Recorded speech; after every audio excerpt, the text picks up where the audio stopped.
para que a gente possa agora rodar a roda, rodar a fala, rodar para a gente possa conversar, que a gente possa ouvir vocês. Quem começa? Então, eu vou começar. Pode começar.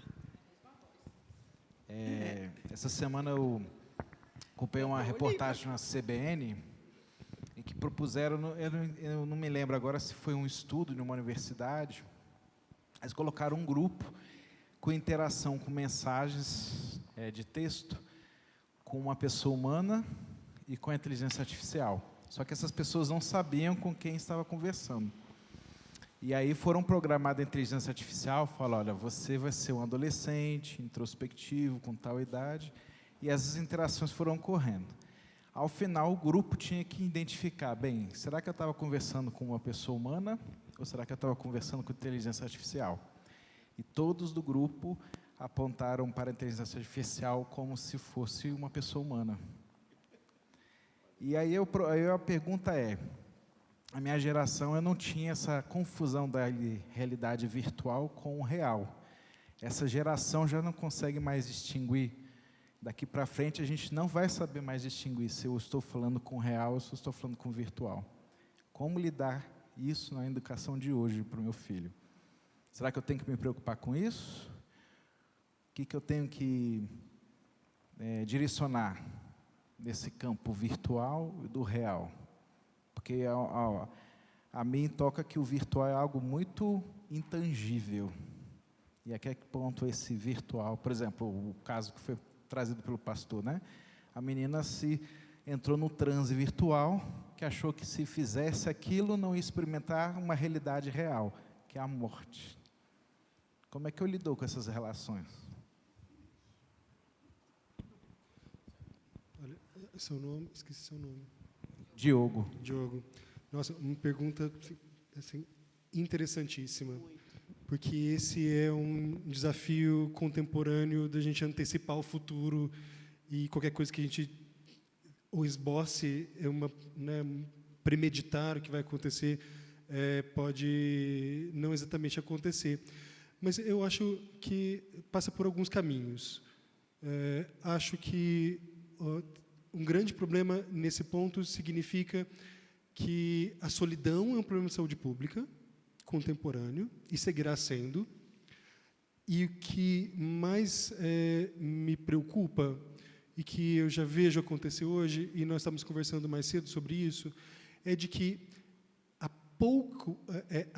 exposição a esses conteúdos, seja pela inteligência artificial ou pelo não contato direto, acaba não exigindo habilidades sociais que são extremamente importantes para o desenvolvimento e para o enfrentamento de conflitos no futuro. Isso nos traz para uma perspectiva contemporânea de um exército de pessoas em busca de um diagnóstico na idade adulta, na adolescência, muitas vezes porque durante a infância não tiveram oportunidade de aprimorar habilidades que poderiam ter sido construídas se tivessem sido expostos a isso. Tem um livro super interessante, e é uma recomendação de leitura, que eu deixo para você e para quem está nos ouvindo, para quem está aqui, que chama-se Geração Ansiosa. Foi o livro que em que se baseou a produção da lei que impediu o uso de celulares nas escolas. Ali, nesse livro, o autor explica esse movimento de que, na medida em que nós fomos diminuindo a exposição a conflitos sociais na infância por questões de segurança, nós acabamos tornando uma geração que tem mais dificuldade em solucionar isso. E eu acho que a dificuldade nesse campo vai ser nessa esfera. A minha sugestão é de que a gente não demonize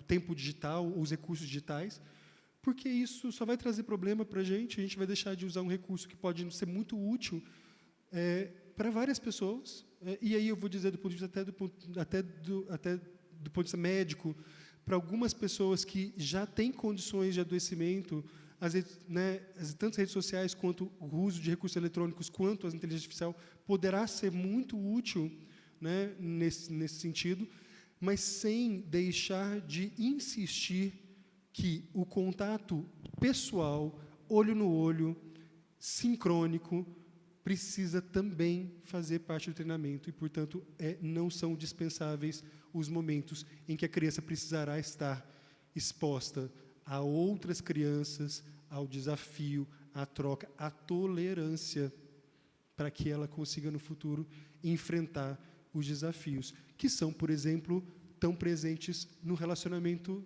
entre as pessoas. Vamos pensar no relacionamento conjugal. O quanto é difícil manter-se casado.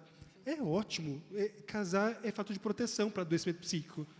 Mas é difícil. Você tem que insistir, assim, para o amor continuar, você tem que insistir no amor. Porque senão ele se esgota. E o casamento é a mesma coisa. Portanto, se eu não for treinado quando eu sou criança para enfrentar isso, dificilmente eu vou conseguir fazer de outra forma. Aí eu vou me estender, só mais uma coisa que eu lembrei agora, que a gente estava conversando mais cedo. Para eu conseguir amar bem na idade adulta, eu preciso ter sido amado por alguém na infância, de verdade. E a inteligência artificial, ela poderá nos validar, mas ela nunca vai nos amar. Então, nesse sentido, isso é importantíssimo. Eu queria acrescentar uma fala. Esse é o grande desafio, né, Diogo? Essa separação. A gente vê hoje na fala de muitos adolescentes, o desafio ele permanece e ele precisa acontecer ainda, gente. Diferenciar real do virtual. Quando a minha adolescente, que trouxe para mim, que ela perdeu a virgindade, que ela teve a primeira relação sexual, e aí me trouxe, né, que é uma questão que ela fez pela internet, né, foi sexo virtual, e aí o grande desafio foi, ok, como é que você se sentiu, como foi para você, como é que você imagina que seria se fosse pessoalmente? Então, assim, insistir no presencial, insistir nesse olho no olho, a gente precisa continuar, porque não é, de fato, de forma alguma, demonizar a internet ou o virtual, mas ele não substitui relações humanas, não substitui, né, gente? Então, assim, o grande desafio aí como educadora também, me posicionei já muito sobre isso, quando a gente fala do ensino à distância, né, do ensinar à distância, o quanto que a gente perderia se a gente tivesse um ensino, né, no fundamental, no ensino médio, à distância, e aí como professora universitária eu falo, o quanto a gente perde tendo o ensino à distância no ensino superior, com adultos, mas o quanto a gente perde. Entendeu? Então, assim, ele existe, ele é fundamental, mas essas ligações, essas conexões, elas só acontecem, sabe, no olho, no dia a dia. Então, assim, os pais, às vezes, se comunicam hoje, né? Tiago sabe disso, deve ter ouvido no consultório, dentro de casa pelo WhatsApp, gente. Os filhos se falam com os pais pelo WhatsApp, estão dentro de casa, estão um no quarto, outro no outro. Entendeu? Não tem mais uma condição de, assim, essa questão do olhar, do vem sentar à mesa, vamos conversar. Então, essa condição da conexão, e aí eu queria destacar um ponto que o pastor trouxe, a conversão se dá primeiro com os pais, né? Os pais aos corações dos filhos. Por que será dos pais? Porque eles são a referência, eles precisam ensinar esse amor aos filhos, para que os filhos possam vir a amar, né? Inclusive a eles mesmos. Então, assim, essa condição de modelo de referência, ela precisa continuar vindo dos pais, eles são, sim, esse modelo, e tem que ser esse ponto de proteção, de refúgio, como o Tiago trouxe. E a grande desafio hoje da internet, do virtual, é você diferenciar, até porque, Diogo, aquela máquina só conseguiu responder daquela forma porque ela foi programada por humanos. Sim. E se ela tivesse, hoje mesmo eu estou tendo acesso, até por questões familiares, uma pesquisa que está sendo feita com inteligência artificial, e tem alguns artigos já escritos sobre isso, e agora a gente vai publicar, e aí eu vou fazer uma propaganda, um sobrinho meu está publicando, porque ele é de ciência de dados, ele está publicando uma pesquisa que foi feita agora há 1 ano e meio, de como que tem preconceitos, como questões raciais, misóginas, estão nas inteligências artificiais, porque foram programados, né? E ela representa, ela traduz a sociedade. Tá? Se você programa, se você fala 20 vezes para a máquina, foi feita uma pesquisa sobre a questão do homem. O homem é engenheiro, a mulher é professora. Saiu essa condição. O homem é inteligente. A mulher, aí sai um outro termo que não é de inteligência, assim, tipo sabida, como se estivesse colocando uma condição abaixo. Isso tudo porque a inteligência artificial, quando você pergunta para um chat GPT, ele traz, gente, os dados que estão ali. Aquilo foi programado, aquilo a sociedade que botou ali. Então, a inteligência só responde daquele jeito porque ela foi programada, e foi programada por humanos. E da forma como a gente programa, ela vai retratar a sociedade. Tem uma outra pergunta aqui, depois a gente vai responder uma escrita. Carla? Boa noite. Vou esperar ele, porque tem muito a ver com o que ele estava respondendo sobre... vou fazer. O colega trouxe a primeira pergunta, muito pertinente, eu achei, sobre essa questão do artificial. Essa semana eu fui impactada ouvindo de uma pessoa adulta que fez uma pesquisa no chat GPT sobre relacionamento, pedindo conselho sentimental. E aquilo me chamou muita atenção, porque eu tenho uma filha de 12 anos. Eu falei, se um adulto tem tamanha carência, não sei se essa é a palavra que eu poderia utilizar aqui, imagina o que tem na cabeça dos nossos adolescentes, o que os nossos adolescentes têm procurado, né? É muito relevante esse tema, desde o início eu achei, porque, de fato, se o adulto ele traz essas ações, imagina os nossos adolescentes. Como que nós poderíamos cada vez mais trabalhar para poder estar diferenciando a EAD do presencial? Como que a gente poderia estar trabalhando isso mais e mais? Olha, aí é uma questão opinativa mesmo, né? Eu acho que a gente não vai ter como fugir deles perguntarem para a inteligência artificial, eles vão perguntar para a IA. Mas eles precisam perguntar para a gente também, para confrontar qual é a opinião. E aí, quando eu falo de conexão, eu falo disso, de que o filho em casa, ou qualquer um de nós, né? É porque nós adultos também estamos perguntando para o ChatGPT. Parece meio absurdo que as pessoas estão questionando questões pessoais, mas as pessoas já estão fazendo isso, né? E a inteligência artificial está ajudando algumas delas. Eu diria até a maioria delas, mais do que atrapalhando. É possível que, em algum momento, a gente tenha essa armadilha mesmo da inteligência artificial generativa e aprendendo. Mas a gente vai construindo juntos. E aí eu acho que é importante que a gente vá construindo esses laços. E uma coisa que eu acho importantíssima para que a gente possa construir esses laços com os filhos é de que a gente possa se vulnerabilizar com os filhos. Porque se o filho achar que eu sou todo poderoso, e nós somos referências mesmo para os filhos, para os adolescentes, e que eu erro pouco ou quase nada, e ele erra muito e quase sempre, ele não vai conseguir perguntar para você, porque para ele é importante que você o valide e acredite que ele seja capaz. Porque, afinal de contas, se ele não for... Olha, veja, o que ele mais quer é autonomia. Se ele demonstrar fragilidade, aí que a autonomia não vem mesmo. Portanto, eu não vou fazer isso com os meus pais. Mas se os pais se colocam no lugar de dizer, eu também sou imperfeito, eu também cometo, eu também tenho fragilidades, isso aproxima as pessoas, isso aproxima pais e filhos. E aí, nesse sentido, é um convite mesmo de que a gente possa se vulnerabilizar e entender que a imperfeição não significa que nós não seremos mais amados ou que nós não teremos mais a autoridade ou a hierarquia que nos é necessária e que a gente está tentando conquistar o tempo todo com o adolescente. Então, essa é uma coisa que é super valiosa. E, obviamente, que passa também de como nós estamos consumindo a tecnologia. Porque nós consumimos muito, adultos consomem bastante. A maioria de nós aqui consome quase o tempo todo. E eu ousaria dizer que muitos de nós, a última coisa que faz antes de dormir é olhar o celular, e a primeira coisa que faz ao acordar, antes mesmo de dizer bom dia para quem está dormindo ao nosso lado, ou mesmo dizer boa noite ao adormecer. E a gente espera que o adolescente deixe o celular no estacionamento do celular. Né? A gente quer que eles façam isso, que a gente não faz de forma automática, e eles não vão tomar essa decisão se não for uma construção coletiva e, principalmente, a gente usar a tecnologia bem. E aí o pastor falou uma coisa, educar para quê?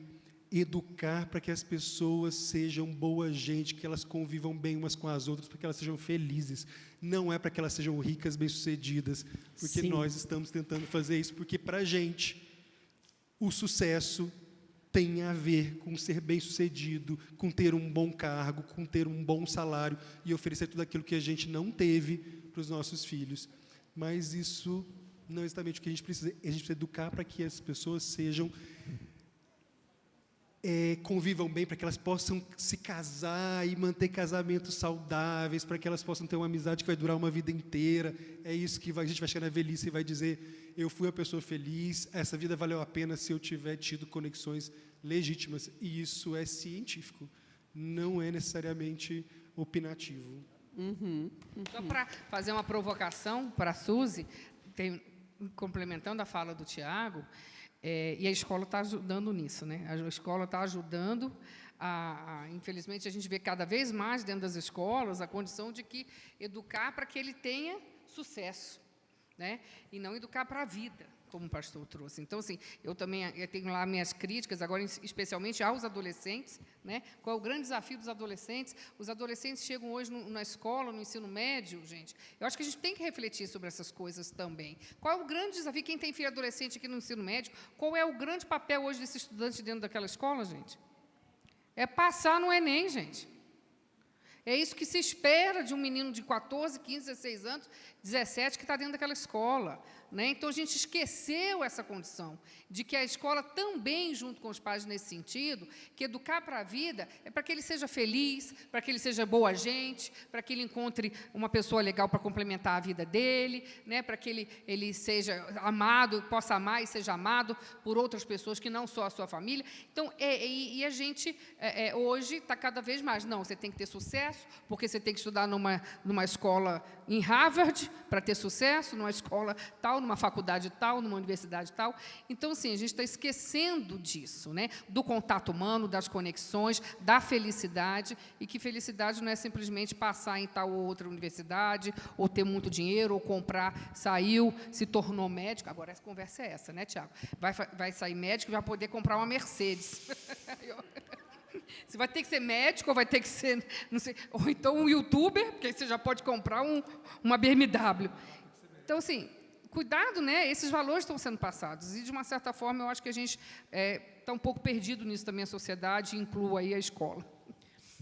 Eu estou na escola, mas não faço as leis que definem os sistemas de processos seletivos, e super concordo com você que, quando a gente coloca no final dos processos escolares que os meninos têm uma faca na caveira para ter que passar em processos cada vez mais estrangulados de cobranças, a gente tira deles um pouco o direito de poder fazer escolhas para ser feliz, e eles têm que engolir cada vez mais conteúdos, e conteúdos, e conteúdos, e conteúdos. Eles vivem pouco, cada vez menos, e vivem cada vez mais dentro da escola, engolindo conteúdos para dar conta de passar no PAS, no Enem, no vestibular da UNB. E eu acho o seguinte: a escola precisa prepará-los para dar conta de alcançar as escolhas que eles quiserem. Se eles quiserem uma escolha difícil, eles vão ter que estudar um bocado. Se eles quiserem uma escolha mais de uma outra ordem, que a escola dê conta de prepará-los para isso, e que eles possam ter a chance de poder fazer as próprias escolhas, e que as famílias os apoiem para isso. Porque, às vezes, não é só a escola, às vezes é assim: meu pai é advogado, logo, você precisa ser um advogado. Meu pai é médico, logo, você precisa ser médico. Então, assim, tem também uma cobrança social que vem junto com essa questão dos sistemas, e que transforma esse final de processo escolar dos adolescentes também tão pesado. Conheço alguns filhos de engenheiros que passaram na engenharia e que largaram o curso de engenharia e disseram para o pai: eu quero ser músico.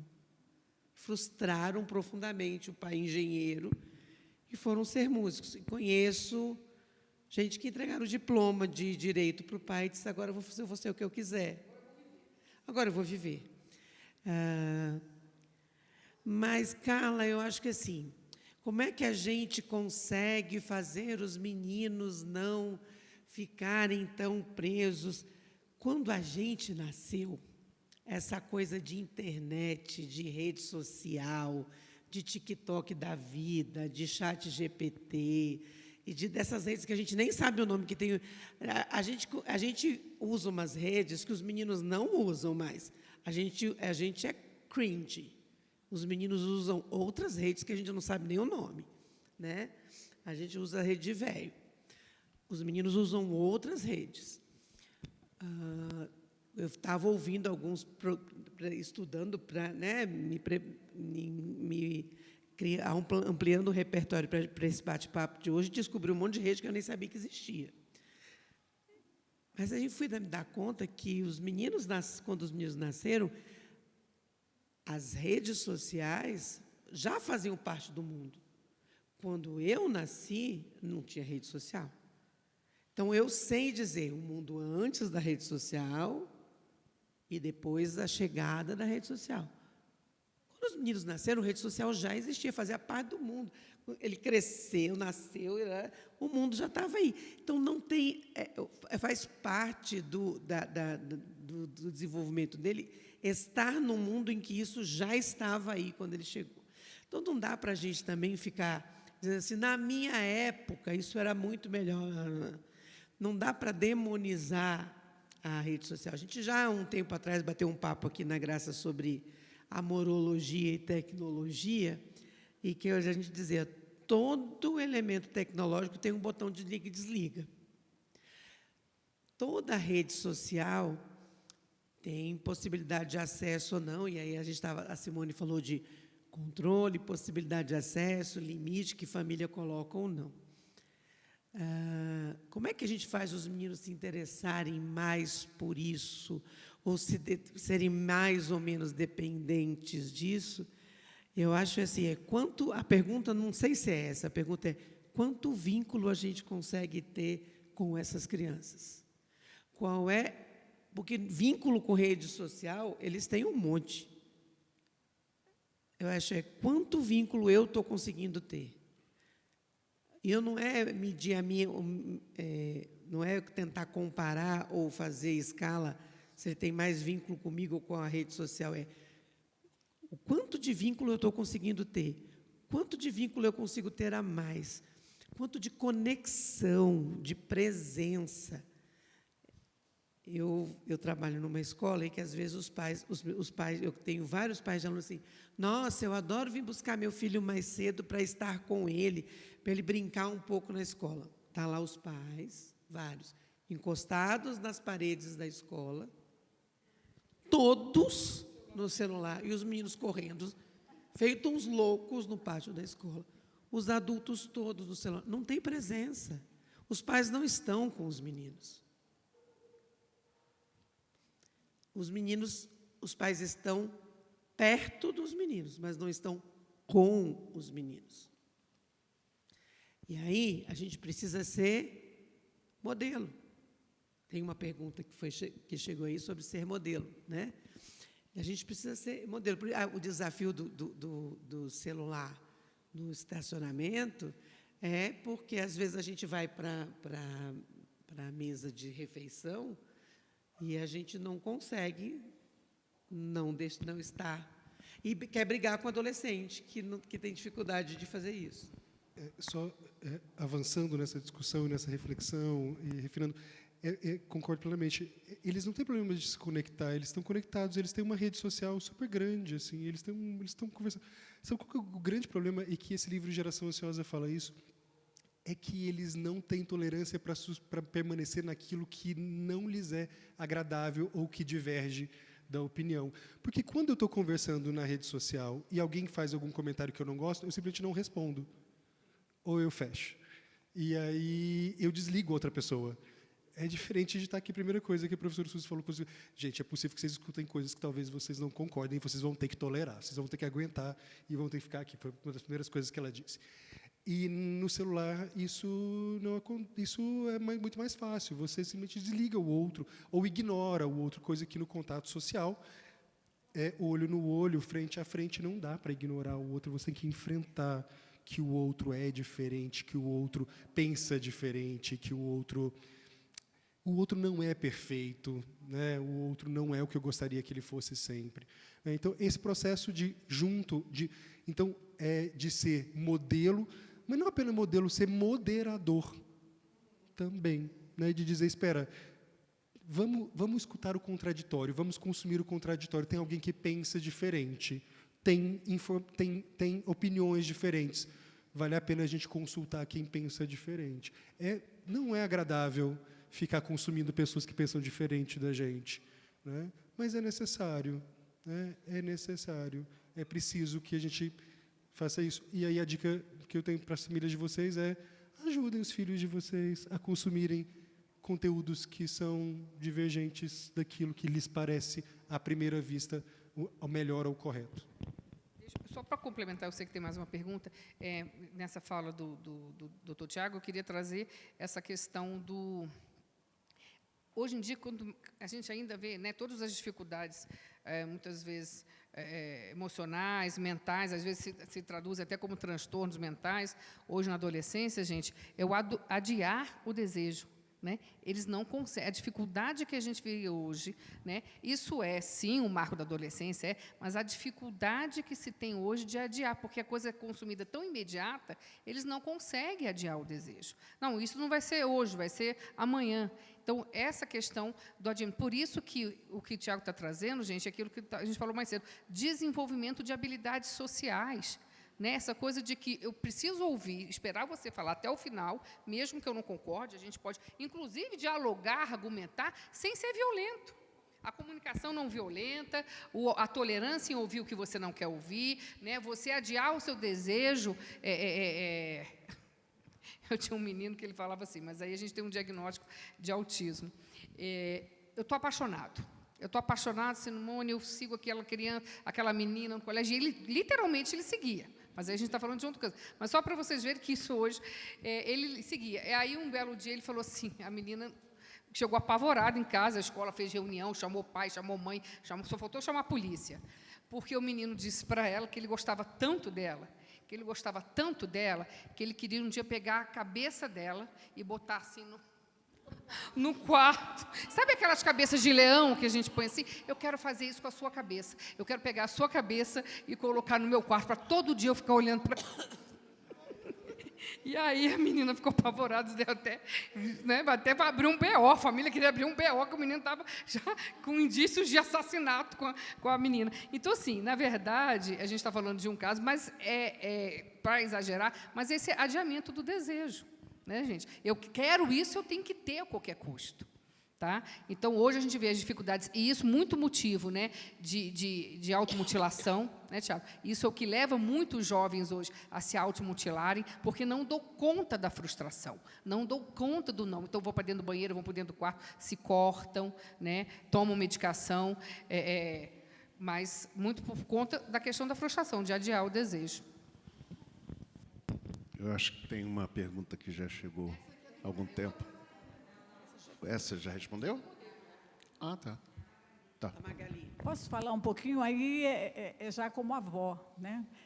Eu me igualo aqui ao pastor, mas eu quero dizer que foi um bálsamo, realmente, essa conversa, principalmente a fala também do Dr. Tiago, que ele falou uma coisa que eu falei, que eu vou pedir até para ele repetir. Eu acho que eu entendi direito, mas o que eu quero dizer é que, na minha adolescência, é bom você mais velho poder falar isso, eu estava aqui ouvindo tudo e refletindo, sempre teve essa conversa. Eu me lembro que, na minha casa de adolescência, a televisão, ela era controladíssima. Meu pai tinha horror que aquele aparelho ali ia deformar as nossas personalidades, que a gente não ia ser nada na vida porque a gente ficava vendo aquela televisão maldita. E com os meus netos pequenos, os desenhos me aterrorizavam. E os desenhos são horríveis, de morte, de matar. Começa até da Branca de Neve, com os 7 anões, aquela rainha que escraviza a mulher, a Bela Adormecida, e por aí vai. O Chapeuzinho Vermelho, né? O lobo comeu a avó, matou. Aí a gente pensa que hoje é que o mundo está se acabando. Não, é que a evolução tecnológica e digital, ela está sendo, e vai piorar, é muito rápida. Mas o que eu escutei hoje é que se nós tivermos vínculos com os nossos filhos, adolescentes ou crianças, de amor e de confiança, já é o antídoto para a desgraça. Porque o que a gente ouve, principalmente com esse seriado, né? Essa série, desculpa, na nossa outra igreja, onde eu me criei, cheguei lá com 11 anos de idade, o que teve de amigos, às vezes mais velhos e às vezes da minha idade, pirando, enlouquecendo, desenvolvendo doenças emocionais terríveis, e nem tinha internet, nem tinha. E um era esquizofrênico e tinha família ótima, vírgula, a gente não conhecia né? A gente não conhecia o conteúdo ali da família, mas era um tal de endoidar e de fazer coisa errada, e tinha, e hoje a gente pensa que a internet, o TikTok, que está enlouquecendo essas crianças, e eu me lembro disso. Aí eu pergunto, aí até teve assim, quem entra na sua casa e você não... E as novelas da Globo no passado, agora parou, mas as novelas estavam deformando as pessoas, não estou falando só da Rede Globo, as novelas, e que a gente estava lá ligado à televisão, e os nossos filhos, as nossas filhas, minhas filhas estão aqui, mãe, mas era desse jeito. Agora, o doutor Tiago falou uma frase que eu amei, que você falou, eu espero ter entendido direitinho. Basta um vínculo de amor e confiança. Você repete isso, por favor, doutor Tiago, porque me deu um alívio, porque o tanto que eu amo meus netos, eu achei isso um bálsamo, gente. Olha, basta um vínculo de amor e de confiança que seu filho está protegido. Você falou isso, e eu fiquei feliz. Que bom, obrigado pela referência, e que bom que você se apropriou exatamente do que eu disse mesmo, e é essa mensagem. A mensagem é de que a gente construir vínculos, bons vínculos, né, de que nós possamos ter, e eu estou falando de todos nós, estou falando de adolescente, mas estou falando da gente adulto também, a gente terá alguém em quem confiar. Recentemente alguém me disse, numa pesquisa dizendo sobre saúde mental e perguntando, as pessoas precisam saber quando ela precisar de ajuda, para quem ela liga. Para quem você liga, você tem alguém que, independente do que aconteça, ela estará por você. Alguém que você pode ligar e que essa pessoa estará assim, independente. Se você for casado ou não, se casado ou casada, se você não for também, é preciso que a gente tenha alguém que vai estar por nós. O adolescente também precisa de alguém em que ele possa fazer esse vínculo, que ele possa se comunicar, que ele possa dizer, que ele possa se vulnerabilizar sem se sentir ameaçado. É assim que a gente vai construir. E aí eu concordo com você, só muda a história toda, e não acho que...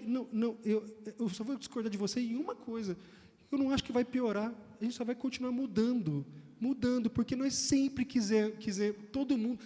Ser amado sempre foi importante ao longo de toda a vida, de toda a história da humanidade. É que hoje a gente tem a referência de ser amado por quantos seguidores eu tenho, ou de que forma eu me comunico nas redes sociais. Coisa que no passado era se o número de amigos, ou se eu conquistava aquela figura que eu... Muda a forma, muda os recursos, mas nós continuamos experimentando, a experiência humana, ela continua sendo muito parecida, de maneira baseada nas necessidades fundamentais que nós temos para nos sentirmos úteis, felizes, conectados, né, e eficientes do ponto de vista social. E felizes, no final das contas. E aí a religião é importante por isso, pastor. A religião é um refúgio, a religião é onde a gente sente... A religião a gente faz amigos. E além da bênção, né, do divino, né, que está junto disso. E que bom que as pessoas têm espaços como esse aqui. Eu queria parabenizar de novo a igreja por ter proporcionado esse momento aqui para a gente. Eu estou em êxtase aqui, eu estou muito feliz De verdade. Eu queria só responder, tem uma pergunta aqui, gente, eu vou precisar ler para responder. Como criar filhos fortes que estejam preparados para lidar com a frustração? Pergunta do milhão. Frustrando-os. É. Assim, rápido e curto, assim, frustrando-os, mas como, né? E aí, pegando um gancho também na fala aqui do doutor Tiago e complementando o que Margarida trouxe... Margarida? Magali trouxe. Sim, gente, eles precisam vivenciar essas frustrações, sim, né? Que sejam em casas e que sejam com esse suporte, porque isso, assim, esse aconchego, né, filho? Não vai ser possível. Ele vai chorar, ele vai espernear, ele vai bater a porta do quarto, né? Não vai ser possível você ir para a festa tal hoje, né? Porque todo mundo vai, porque não sei o quê. Você não é todo mundo. Você não é todo mundo, você vai bater porta, vai xingar, você é o pior pai do mundo, você é a pior mãe do mundo. Os pais se abalam com essa frase. Eu fico assim... Como que os pais se abalam com isso, né, Vino? Com uma fala dessa que vem do adolescente? O Dia das Mães está chegando, a frase você não é todo mundo. Você é a pior mãe do mundo, que ótimo, é que daqui a alguns anos a gente conversa sobre isso, quando você for mãe ou pai também. Então, assim, gente, eu acho que a frustração precisa continuar acontecendo. Eu queria falar uma coisa para vocês, um exemplo, só para vocês terem essa ideia do que é a frustração e de como que é esse exemplo, né, do pai e da mãe. Esse meu adolescente que anda para cima e para baixo de Uber, sozinho, porque ele já é mais velho, é o filho mais velho, de 13 anos, e já pode ter essa autonomia. E um dia no consultório, ele falava assim para mim, a gente falando um pouco dessa chegada da adolescência, tudo, e ele está em busca dessa autonomia, quer fazer intercâmbio, e ele falava assim para mim, meus amigos, Simone, eles não fazem muitas coisas do que eu faço. Eu falei, Seus amigos de onde? Meus amigos da escola. Eles não fazem muitas coisas do que eu faço. Por exemplo, o que eles não fazem? Eles não andam sozinhos de Uber. Eu falei, você anda? Ele falou assim, eu ando porque meus pais autorizaram, desde o ano passado, eu andar. Eu falei, o que você acha disso? Aí ele ficou parado, pensando, ele virou para mim e falou assim, mas eu não queria andar sozinho de Uber. Falei, qual é o sentimento que te traz andando sozinho de Uber? E aí ele traduziu assim, abandono. Veja bem, e aí, você consegue falar isso para os seus pais? Aí ele falou assim, sozinho eu não dou conta. Eu falei, e se eu estiver junto, você consegue? Ele, consigo. Então, a gente vai chamar seus pais aqui. E chamamos. Quando os pais ouviram isso, gente, a mãe se desmanchou. E o pai virava e falou assim, olhava para mim, mas como? Ele sempre pediu essa independência, ele sempre pediu essa autonomia. Quando a gente faz isso por você, é porque a gente acredita em você, é porque a gente acredita, a gente sabe que você é capaz, que você vai dar conta. E eu queria dizer para vocês, gente, que muito dessas atitudes, às vezes, dessas condições, é traduzida, essa falta dessa presença, é traduzida por abandono. E o filho respondia assim, eu sei que vocês acreditam em mim, eu sei que eu dou conta, mas eu queria muito ter um pai que me deixasse na festa de um amigo e que fosse me buscar. Tá? Que eu queria muito trazer, quando eu vim de carona com o pai dos meus amiguinhos, eles vêm falando da festa com o pai deles no carro. Né? Então, eu queria muito ter um pai que chegasse na porta da escola e me deixasse lá de manhã cedo. Tá? Então, assim, essa condição não é a falta de acreditar, né? Ele não queria só esse poder, essa autonomia. Então, gente, a condição da presença, e quando Magali traz essa questão, existe Branca de Neve desde, né, de muitos milênios, existe, só que essa condição de Branca de Neve, o que está no TikTok, o que está no Instagram, o que está no Discord, quando se tem esse refúgio, quando se tem esse acompanhamento, a gente contava a historinha da Branca de Neve e a gente conversava com a criança, a gente pedia para ela contar a história, ela desenhava a história, ela falava da interpretação. Hoje, eles têm acesso a esses conteúdos de violência lá com eles, fazendo os conceitos dele, formulando os conceitos deles. E a gente não tem espaço para conversar com eles sobre esses modelos de internet que eles estão tendo da violência. Então, gente, a condição de formar filhos fortes mostrando a vida, mostrando como é que ela é, e a gente se frustra, sim, a gente precisa se frustrar, e não tenham medo de ouvir isso dos seus filhos. Você é a pior mãe do mundo, sabia? Ok, daqui a algum tempo a gente conversa sobre isso. Continua no seu quarto sem ir para a festa e eu continuo sendo a pior mãe do mundo. Não tenham medo de afirmar isso para os seus filhos, entendeu? Então, assim, a gente precisar, muitas vezes, mostrando sobre isso, o diálogo, a conversa, mas sim, colocando a condição do afeto, a condição do amor. Hoje, eles não vão reconhecer isso. Qual adolescente que vai reconhecer que você está protegendo dele, não deixar ele ir para uma rave, se os amigos da escola vão para a rave? Entendeu? Qual adolescente que vai enxergar isso? Não vai enxergar, gente. Mas eu estou fazendo isso por proteção, porque aí eu tenho uma outra. Eu estava numa escola, gente, falando sobre isso, já tem alguns anos, e uma menina, uma jovem de 25 anos, já mãe, ela levanta e fala assim: doutora, eu queria falar uma coisa sobre isso. Na minha adolescência, eu tinha liberdade para tudo. Eu tinha liberdade, porque eu sempre fui a filha mais velha, eu tinha liberdade, meus pais confiavam em mim, eu era sempre boa aluna. E a minha irmã mais nova sempre foi o terror da casa. Sabe aquela ovelha negra? Ela era a ovelha negra, só que eu tinha uma inveja da adolescência dela. Ela não podia sair, meus pais que levavam, tinha que controlar, ela só podia chegar em casa quando fosse 11h30, meia-noite. E eu não, eu podia chegar a hora que eu quisesse, tudo, mas eu tinha uma inveja daquilo, porque aquilo, para mim, era traduzido por desamor. Ela fez o que os meus pais faziam para mim, eu traduzia por desamor. Eles gostam mais da minha irmã do que de mim, porque a ela eles protegem, eles cuidam, eles vão ver. E, como eles confiavam muito em mim, eu podia ir para onde eu quisesse, eu podia fazer tudo que eu quisesse, mas eu traduzia como desamor. Então, gente, a gente frustra filho, a gente diz não, a gente não faz tudo o que eles querem com medo de... porque, muitas vezes, esse deixar fazer o que quer é, muitas vezes, um ato de abandono e de desamor.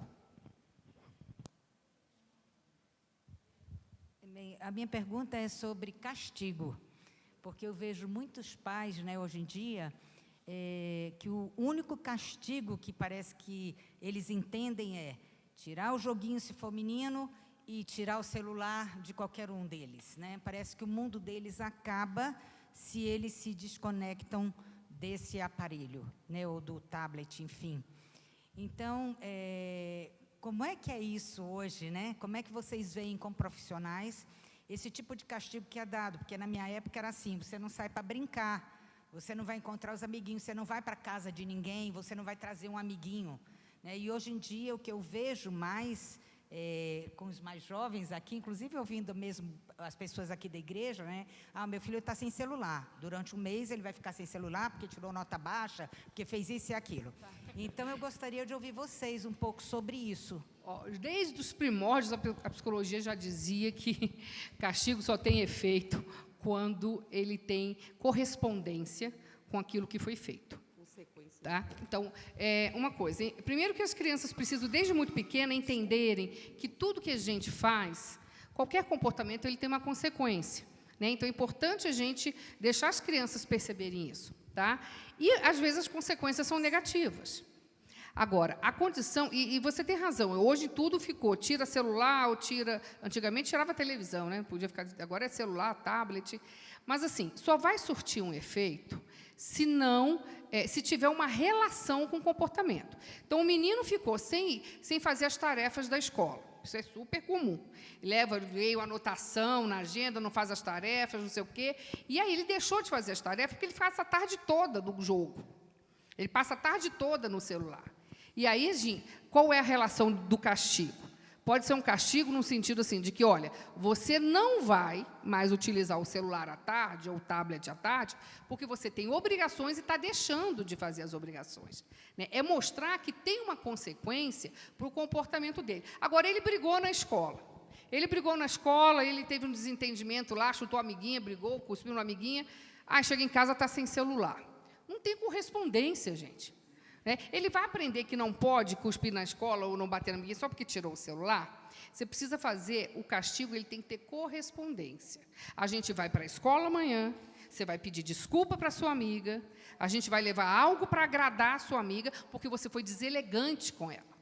né? Você foi deselegante, você foi mal educado com a sua amiga, então nós vamos... não vou pedir desculpa, vai pedir desculpa, vai levar um bombonzinho, vai escrever uma carta. Vai escrever uma carta, vai colocar o que você pode até dizer para ela o que você sentiu para poder... Mas, assim, não justifica o que você sentiu bater, né? Então, essa é uma condição quando você faz uma correspondência com o ato da criança.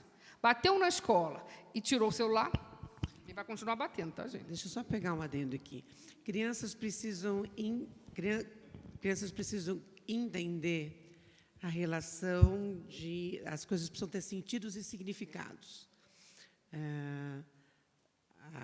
A punição pela punição faz muito mais sentido para o adulto do que para a criança. Gosto muito de trabalhar com as crianças, quando eu vou orientar pais. Toda criança tem, protegido por lei, direitos. Todo direito da criança é dever dos pais. Então, sim, os pais precisam garantir os direitos das crianças. Mas tem uma série de coisas que as crianças têm que não são direitos, que são privilégios. Então, quando se vai conversar com as crianças que elas vão perder algumas coisas... Criança não perde direito. Criança não pode ser proibida de brincar, porque brincar é direito. Agora, o seu brinquedo chique, né, a boneca que fala sozinha, o seu videogame, isso é privilégio. Você pode brincar. Você pode brincar com seu amigo, você pode brincar sozinho. Agora, você não brincar com o seu videogame... Qual é o nome do videogame mais chique que tem aí? Me ajuda aí, Gigi. PlayStation. O PlayStation? PS5? Pronto, estou desatualizada. Isso é um privilégio. A relação de que, assim, porque você não cumpriu o seu dever, você vai perder um privilégio, faz todo sentido para a criança. A criança entende rapidinho. Mas eu não posso deixar de cumprir o meu dever como seu pai, de te dar escola, comida, saúde e garantir os seus deveres. Mas você vai perder o seu privilégio porque você não cumpriu os seus deveres. A punição precisa gerar aprendizagem. Sim. Se não gerar aprendizagem, não fez efeito. Bem, a Laís convidou 3 professores e um pastor para estar aqui na frente. Então, assim, a gente vai falar muito, né? A gente fala bastante. Então, por isso todo mundo está lutando aqui para poder falar. Mas eu queria dar mais uma dica, além disso que as professoras falaram, assim, inverter a relação. A punição, ela nunca teve um efeito muito... ela nunca foi muito eficiente na mudança de comportamento. Com criança ou com adultos, enfim, muito menos quando a punição é mediada pela experiência da raiva do adulto. Sim, né? sim. Então, essa é uma preocupação. Mas inverter no sentido de que o privilégio ele pode ser conquistado a partir do bom comportamento. Então, se a criança comporta-se de maneira esperada ou apropriada, ela conquista o direito de ter acesso aos privilégios, muito mais do que ela tenha os privilégios a priori e seja confiscado o privilégio a partir do mau comportamento. Invertendo a ordem, fica muito mais elegante e mais eficiente para lidar com a criança. Dá para ir e vir nesse processo. Tudo bom? Meu nome é Renata, eu sou mãe de 2 crianças, ainda pré-adolescentes, né? Uma de 8, uma de 11. E lido com as 2 muito ansiosas, apesar de eu não me achar uma pessoa ansiosa e tentar passar isso para elas. Mas, enfim, tem componentes próprios delas também. Minha dúvida é o seguinte, a gente falou muito sobre conexão e presença e social, né? Fisicamente. E eu vejo nelas ainda, e eu imagino que ainda seja um assunto, embora já esteja ultrapassado, o efeito que a pandemia causou nessas crianças também. Assim, elas entenderam, num período importante da vida delas, que estar perto era perigoso, de que não estar dentro de casa era perigoso, né? Com os que conviviam dentro de casa era perigoso. E eu não sei até que ponto eu consigo desfazer isso na cabecinha delas, ainda tão jovens, a ponto de se sentirem seguras e autônomas fora de casa, no contexto social, de entenderem que podem ser seguras, né? Enfim, terem as suas próprias vidas. O quanto isso ainda afeta essa geração e por quanto tempo, e que dicas vocês dariam para a gente também terminar de desconstruir, eu acho, essas sequelas, né? Posso começar?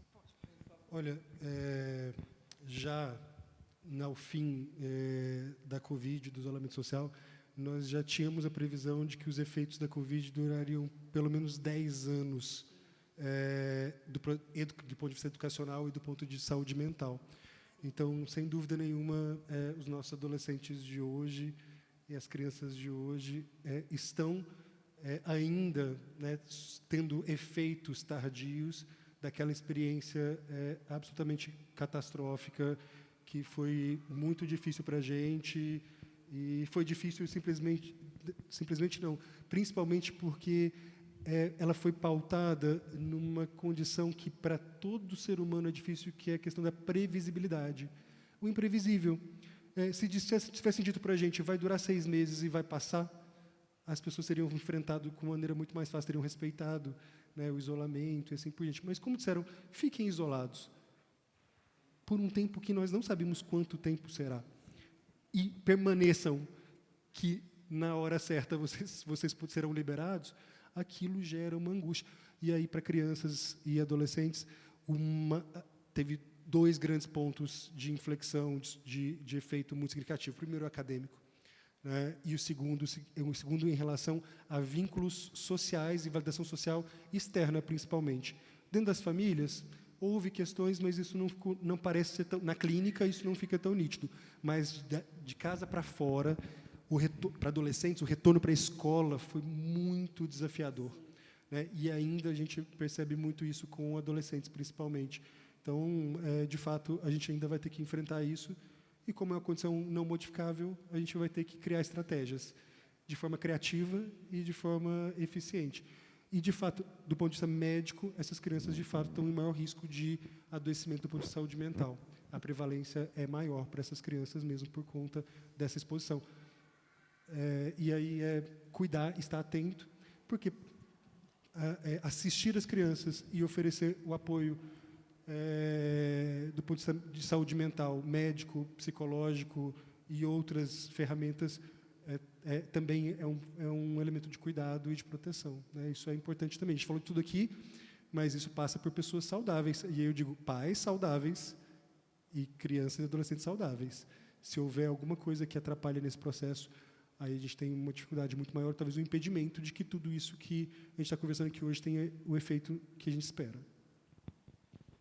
E eu vejo que é uma questão de um processo, né? Assim como eles ficaram 1, 2 anos aí, né, isolados, eu acho que é um processo. Essa condição, né, de ter pais saudáveis que possam agora, Renata, propiciar, né, e trazer uma segurança para essas crianças. Você vê, sua menina de 8, ela estava com 3, né, quando ela ficou isolada, né, com 3, com 4 anos de idade. Então, assim, descobrindo o mundo social, né, porque nessa idade eles estão descobrindo, porque até ali os 2, 2,5, 3 anos, não é muito familiar. Mas, depois disso, eles começam a buscar outras crianças, eles começam a interagir com outras crianças. Então, de fato, isso traz sequelas, né? Então, é um processo onde vocês, enquanto pais, podem propiciar, né, situações sociais saudáveis, possam estar junto, podem estar orientando, às vezes fazendo coisas que com 8 anos já nem daria mais para fazer, mas é isso. Ela é filha, né, foi criança de um modelo de isolamento social. Então, muitas vezes, agora, mediar, ajudar grupos. Eu vejo hoje, é bem interessante, com essa história do WhatsApp, a tecnologia ajuda, né? Formam grupos de pais né, de escola, e propiciar situações extra-escola, porque também tem muito disso, né? A Suzy vai poder falar. Às vezes, as famílias acham que a criança passa, 4, 5, 6 horas na escola, já está com a vida social ganha, entendeu? E não é. Tá? Na escola é um espaço de aprendizagem, e a vida social ali tem regras, tem um monte de situações totalmente diferentes para desenvolver habilidades sociais, que a gente falava agora, que é nesse contexto de estar com pai e mãe junto, num grupo de amigos, num piquenique, numa festa de aniversário, numa brinquedoteca, né? No esporte. Então, assim, propiciar isso aos seus filhos, né, gente? Propiciar espaços sociais mediados, com cuidado. Então, é um processo, eles vão vivendo isso, né, mas com esse apoio aí de pais que possam ajudar e criar situações favoráveis, saudáveis socialmente, né? Não é porque está na escola que ele tem uma vida social ativa, viu, gente? Não substitui. Muito interessante a sua pergunta, Renata. Quando a gente estava dentro da escola, no período de pandemia, inicialmente o nosso maior medo era qual seria o prejuízo acadêmico dessas crianças. Eu, particularmente, me preocupei muito com as crianças em processo de alfabetização. Eu trabalho com as crianças do 1º ao 5º ano, me preocupei muito com as crianças em processo de alfabetização. Para nossa maior surpresa, depois que passou o período da educação, do ensino híbrido, quando se voltou para a escola presencialmente, o que as crianças apresentaram de maior déficit não foi acadêmico, não foi de aprendizagem, não foi cognitivo, foi de procedimentos, foi de relação. As crianças não sabiam mais organizar as próprias mesas, elas derrubavam as coisas nas mesas, elas não conseguiam organizar as próprias mochilas, elas não conseguiam andar nos espaços, elas esbarravam em tudo, elas tinham medos, era o emocional delas que estava muito mais mexido do que os conteúdos atrasados que a gente precisaria voltar atrás, para trás. Então, assim, as perdas acadêmicas foram mínimas. A gente precisou fazer um trabalho de resgatar uma coisa ou outra, mas o investimento no acolhimento, no amadurecimento das crianças, assim, a gente tinha crianças de 4º ano derrubando água na mesa, que eram coisas que aconteciam com crianças de 1º e 2º ano, que não conseguiam administrar a própria garrafinha de água. É muito comum criança de 1º e 2º ano derramar água na mesa. 4º ano não faz mais isso. Não é comum, né? Mas os meninos não conseguiam mais. E a gente teve que falar assim, calma, esse menino que está no 4º ano hoje, passou 2 anos em casa na pandemia. Ele não é do 4º ano, ele é do 1º. Do ponto de vista de vivência de escola, ele é do 2º. Na verdade, 1º ele é do 2º. Então, do ponto de vista de vivência da escola, ele é do 2º ano. Então, a gente teve que voltar 2 anos no nosso olhar de educadores e olhar para os meninos com este olhar e reorganizar práticas escolares, interação, recreio. Falei assim, não, se os meninos se comportarem mais infantilizados do que a faixa etária, está tudo bem, está tudo certo. Se eles tiverem mais dificuldade para resolver conflitos, está tudo bem, está tudo certo. Porque a pandemia trouxe esse desafio.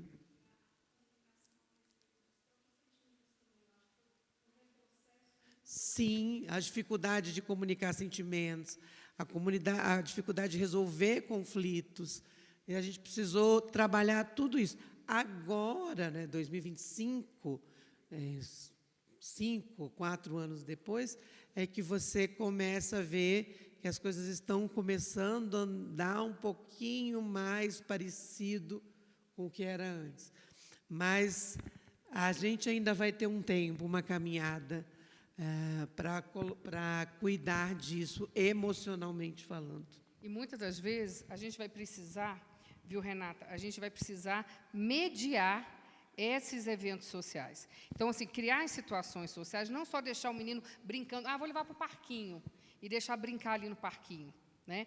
A gente precisa estar mediando, muitas vezes, essas relações, porque isso não foi desenvolvido lá atrás. Né? Então, hoje, um educador, um pai, uma mãe, uma avó, ajudando a mediar essas relações sociais, principalmente dessas crianças, né, que hoje passaram o início da primeira infância isolados em casa. Então, a mediação é importante no desenvolvimento das habilidades sociais em grupo. Não é só levar para o parquinho e deixar lá. Tem que ter um olhar dos pais e ajudar nessa mediação. Porque, às vezes, no primeiro conflito que tem ali, ele vai se esquivar, porque ele não tem habilidade para lidar com aquele conflito. Não desenvolveu. Nem repertório. Não tem repertório.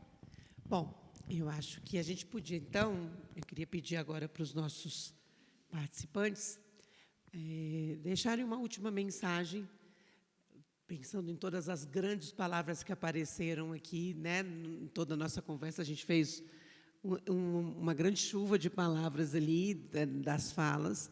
Eu queria uma última mensagem para a gente encerrar, né, essa nossa rodona de conversa, do Tiago, da Simone.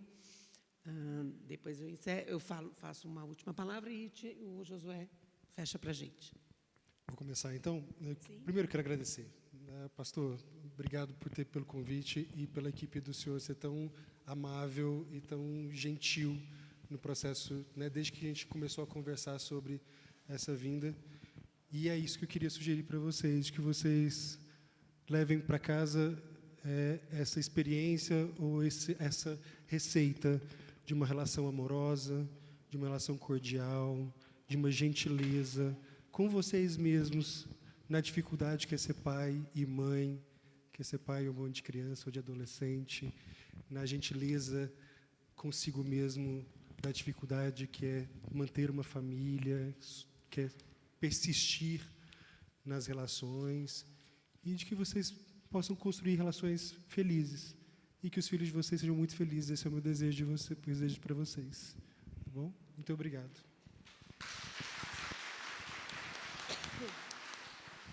Bom, assim, o que eu podia trazer para vocês, depois de tudo que já foi dito, né, gente, assim, não tenham medo de serem pais e mães dos seus filhos. Né? Quem mais pode conhecer ou quem mais pode cuidar de um momento difícil que ele esteja passando, né? Ou assim, né? Até numa situação como essa da série, a melhor pessoa que poderia estar ali é pai e mãe, podem ter certeza. Né? Então, ocupem esse espaço. Se vocês estão aqui hoje, com certeza vocês já têm essa preocupação.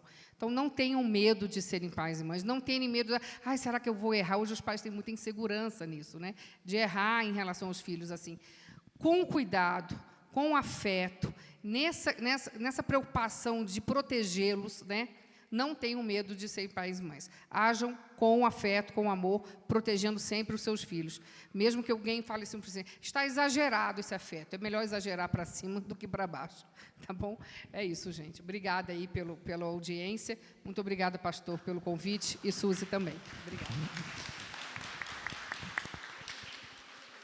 Eu também quero agradecer à Igreja Batista da Graça por mais essa oportunidade. Não é a primeira vez que a Graça me dá a oportunidade de vir conversar com os pais sobre parentalidade e educação aqui dentro. Eu quero agradecer a oportunidade.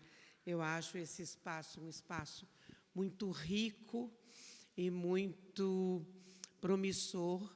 É uma igreja diferenciada que se permite o espaço de conversa entre as famílias, uma igreja que não se propõe só a dizer faça isso, faça aquilo, mas ao espaço do diálogo. O melhor lugar, a melhor roda de conversa é aquela que a gente sai com perguntas atrás da orelha, pulguinhas atrás da orelha. Então, eu espero que vocês saiam daqui com algumas perguntinhas, né, atrás da orelha, que a gente continue pensando sobre isso. Super concordo com a fala da Simone, que se vocês estão aqui hoje, é um grande sinal de que vocês são pais comprometidos, pais, avós comprometidos, dedicados, interessados, assim, no caminho. Os pais são os maiores especialistas dos filhos, nos filhos. Mas filho não vem com receita. E a gente tem o primeiro filho, e quando nasce o segundo, a gente quer escrever uma tese de mestrado, a certeza da individualidade do ser humano a partir do nascimento do segundo filho. Porque a gente descobre que o ser humano é completamente, né, ímpar quando o segundo filho nasce. Que a gente fala assim, meu Deus do céu, como pode ser? O mesmo pai, mesma mãe, né? Assim, completamente diferente. E aí, sim, não é o mesmo pai, não é a mesma mãe, não é, né, geneticamente falando, é o mesmo pai, a mesma mãe, mas não é o mesmo momento, não é a mesma história. Nós não somos mais as mesmas pessoas. Mas é interessante como a gente se torna, olhando para aqueles seres, né, a partir do nascimento do segundo filho, quando ele fala assim, vou ter que começar tudo de novo. É outro desafio, é uma outra pessoa, é uma outra história. mas vocês são os maiores especialistas no serzinho ou nos serezinhos que estão sobre sua responsabilidade. E eu vou dizer uma frase do Charles Hadi, que eu amo. A educação é uma utopia promissora.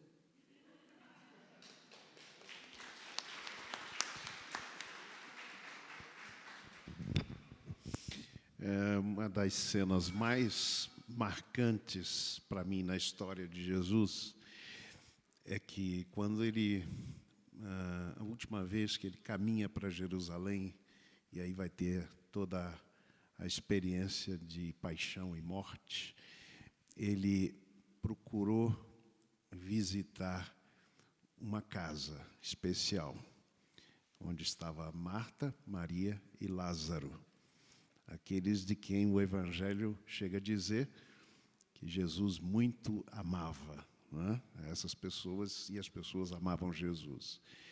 Então eu vejo que no momento, digamos, mais difícil da vida de Jesus, ele encontrou naquele lar, naquela casa, aconchego emocional. Então, a grande lição para nós, é a primeira pergunta que eu faço a vocês e a todos nós, e a mim também, se a nossa casa é um aconchego emocional, né? Para Jesus, inclusive, mas para os nossos filhos. Se esse espaço onde eles se sentem bem em estar, né? Então, essa é a grande questão. Eu fiquei muito feliz de tudo aquilo que eu ouvi. Foi um prazer enorme conhecer o Dr. Tiago, toda a Simone, né? Ouvi mais uma vez minha querida amiga Suzy. Foi muito bom, mas muito bom mesmo. O que a gente ouviu aqui, ficou gravadinho, depois nós vamos editar, colocar nos canais da igreja.